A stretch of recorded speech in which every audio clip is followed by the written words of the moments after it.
بنی نجار کے ایک باغ میں دیوانہ اونٹ گھس آیا۔ جو شخص بھی اس باغ میں آتا وہ اونٹ اسے کاٹنے کو دوڑتا۔ لوگ بڑے پریشان تھے اور حضور صلی اللہ علیہ وآلہ وسلم کی خدمت میں حاضر ہوئے اور سارا قصہ عرض کیا۔ حضور صلی اللہ علیہ وآلہ وسلم نے فرمایا، چلو میں چلتا ہوں۔ چنانچہ حضور اس باغ میں تشریف لے گئے اور اس اونٹ سے فرمایا، ادھر آؤ۔ اس اونٹ نے جب رسول کا حکم سنا تو دوڑتا ہوا حاضر ہوا اور اپنا سر حضور کی قدموں میں ڈال دیا۔ حضور صلی اللہ علیہ وآلہ وسلم نے فرمایا، اس کی نکیل لاؤ۔ حضور نے اس سے نکیل ڈال کر اس کے مالک کے حوالے کر دیا اور اونٹ آرام سے چلا گیا۔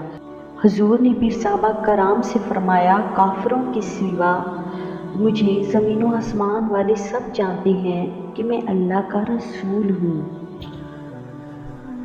کائنڈلی میری ویڈیو کو لائک کریں، میرے چینل کو سبسکرائب کریں۔ تھینک یو، اللہ حافظ۔